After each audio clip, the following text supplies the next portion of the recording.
بسم اللہ الرحمن الرحیم۔ السلام علیکم معزز ناظرین کرام، عثمانی انفو چینل کی طرف سے آپ سب کو خوش آمدید۔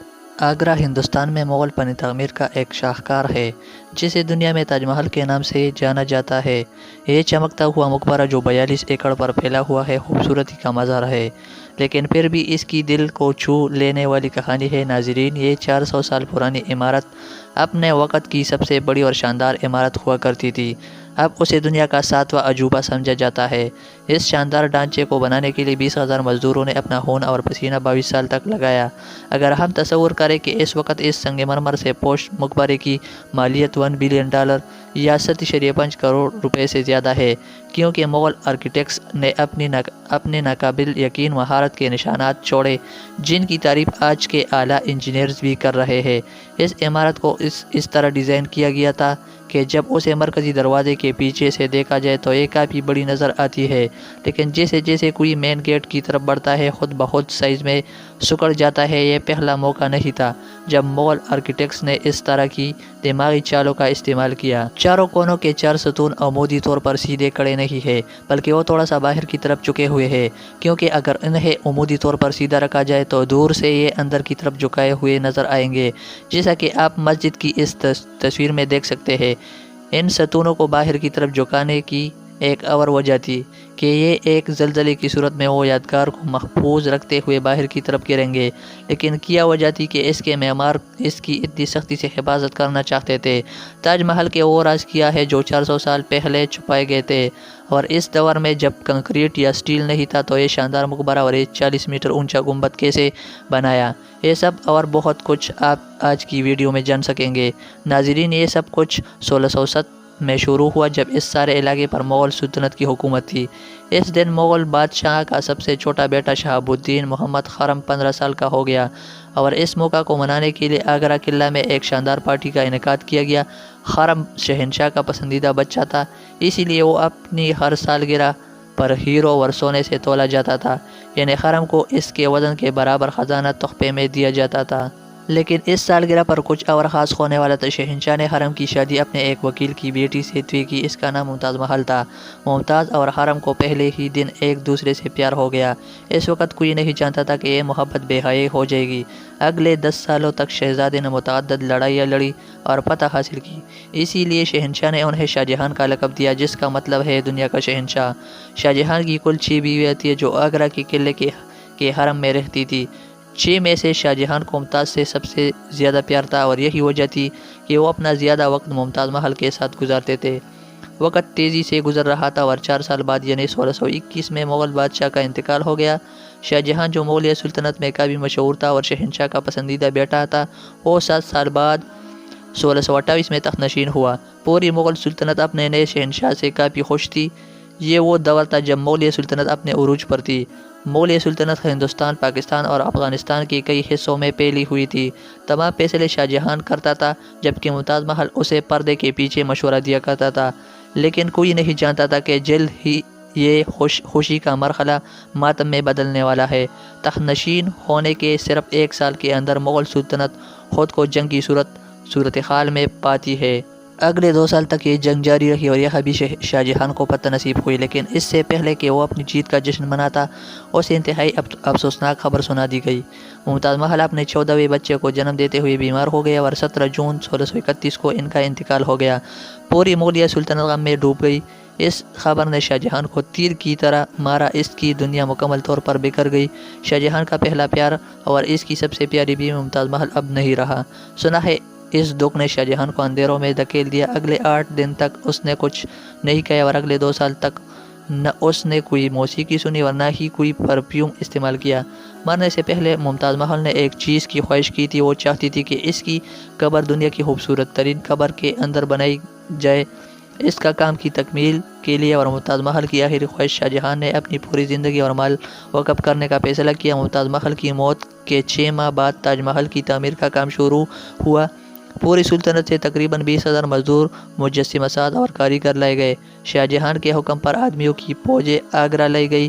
چونکہ ممتاز محل کی قبر دریائے جمنا کے کنارے موجود تھی، اسی لیے یہاں دنیا کی سب سے خوبصورت عمارت بنانا بہت مشکل کام تھا۔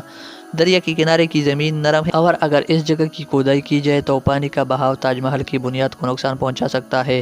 اس مسئلے کو حل کرنے کے لیے مغل انجینئروں نے کئی کنویں کھودنے شروع کر دیے۔ مزدور اس وقت تک کنواں کھودتے جب تک انہیں خشک مٹی نہ مل جاتی۔ پھر ان کنویں کو پتھروں اور ملبے سے بھر دیا گیا اور اس کے اوپر پتھروں کے بڑے کالم بنائے گئے۔ اس کام کو انجام دینے کے لیے مزدوروں کے ساتھ ہاتھیوں کی فوج بھی استعمال کی گئی۔ مغل انجینئروں کی یہ چال کام کر گئی اور اب ایک نرم زمین پر چٹان کی بنیاد تیار ہو گئی۔ فاؤنڈیشن کے بعد اب وقت آ گیا تھا کہ ایک ایسی عمارت کا ڈیزائن بنایا جائے جو آج تک کسی نے نہیں دیکھی تھی، ایک ایسا ڈیزائن جو تمام ریکارڈ توڑ دے گا۔ شاہ جہاں نے تاج محل کے ڈیزائن کے لیے اپنے ابا اجداد کے مقبروں سے تحریک لی۔ ستونوں کا خیال ان کے والد کے مقبرے سے لیا گیا تھا اور دادا کے مقبرے سے عمارت کا حصہ بنایا گیا تھا اور اپنے چچا کی قبر سے گنبد کا خیال آیا، اور جب ان تمام چیزوں کو ملایا گیا تو ایک خوبصورت ڈیزائن منظر عام پر آیا۔ عمارت کے ڈھانچے کی تعمیر کے لیے اس جگہ پر لاکھوں اینٹیں پکائی گئی۔ یہ بالکل آسان نہیں تھا اور اس پر بہت زیادہ رقم خرچ کی گئی۔ ہر گزرتے دن شاہی خزانہ خالی ہوتا جا رہا تھا۔ شاہ جہاں کو کسی بات کی فکر نہیں تھی، وہ صرف اس کام کو مکمل کرنا چاہتا تھا۔ کہا جاتا ہے کہ تاج محل کی تعمیر کے دوران اتنے لوگوں کو لایا گیا تاکہ ان کی وجہ سے آس پاس کے علاقوں میں کھانے پینے کی اشیاء کم پڑ گئی۔ مزدوروں کی دیکھ بھال کے لیے شاہ جہاں آس پاس کے علاقوں سے خوراک کا سامان آگرہ لے کر آیا تھا۔ برسوں کی محنت کے بعد عمارت کا مرکزی ڈھانچہ مکمل ہوا اور اب اسے سنگ مرمر سے سجانے کا وقت تھا۔ یہ سنگ مرمر آگرہ سے 400 کلومیٹر دور راجستھان سے لایا گیا تھا، کیونکہ اس جگہ کا مکرانہ سنگ مرمر آج بھی دنیا کا بہترین سنگ مرمر مانا جاتا ہے۔ شاہ جہاں نے تاج محل کے لیے مکرانہ سنگ مرمر کی پوری لاٹ محفوظ کر رکھی تھی، یعنی جب تک تاج محل کی ڈیمانڈ پوری نہیں ہوتی کسی کو بھی یہ سنگ مرمر خریدنے کی اجازت نہیں تھی۔ ہزاروں ہاتھیوں کی مدد سے ہزاروں ٹن ماربل راجستھان سے آگرہ لایا گیا۔ تاج محل کا گنبد اتنا بڑا ہے کہ اسے دیکھ کر ہی اس کی عظمت کا اندازہ ہو سکتا ہے۔ آج کل اس قسم کا ڈوم سٹیل کا ڈھانچہ استعمال کر کے بنایا جا سکتا ہے، لیکن 400 سال پہلے 40 میٹر اونچا گنبد بنانے کے لیے ان کے پاس صرف پتھر تھے۔ مغل انجینئروں نے اس گنبد کو بنانے کے لیے جو دباؤ کا حساب لگایا تھا وہ آج بھی انجینئروں کی طرف سے سراہا جاتا ہے۔ تاج محل کی تکمیل کا کام پیٹرا دور کی سجاوٹ کے ساتھ کیا گیا تھا۔ پیٹرا دورہ سنگ مرمر کے اندر قیمتی پتھروں کو کٹ اور پٹ کے ذریعے ڈالنے کی اصطلاح ہے۔ قیمتی پتھر کی شکل کے مطابق سنگ مرمر کو نہایت مہارت سے کاٹا اور مجسمہ بنایا گیا ہے اور پھر گوند کی مدد سے اسے پتھر کے اندر جوڑ دیا جاتا ہے۔ تاج محل کے اندر استعمال ہونے والا گلو کوئی عام گلو نہیں تھا۔ کافی تحقیق اور لیبارٹری ٹیسٹ کے بعد پتہ چلا کہ یہ گوند شیرہ، لیموں کا رس اور ماربل پاؤڈر ملا کر بنایا گیا ہے۔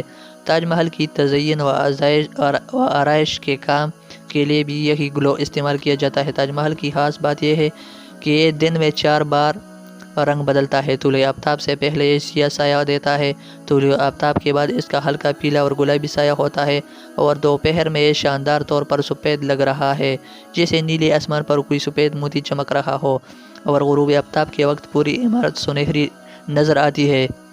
22 سال بعد 1654 میں تاج محل کی تعمیر کا کام مکمل ہوا۔ شاہ جہاں اپنی پیاری بیوی کے لیے دنیا کا سب سے خوبصورت مقبرہ مکمل کرنے میں کامیاب رہا۔ شاہ جہاں نے اس شاندار عمارت کا نام اپنی بیوی کے نام پر رکھا۔ ممتاز محل سے متاثر ہو کر اس عمارت کا نام تاج محل رکھا گیا۔ ہر سال شاہ جہاں ممتاز محل کی برسی پر دریائے یمنا کے راستے تاج محل جاتا تھا۔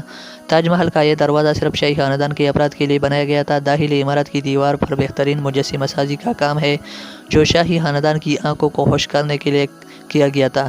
اس منصوبے کی تکمیل کی کامیابی کے باوجود اس نے مغلیہ سلطنت کو تباہی کے دہانے پر پہنچا دیا تھا۔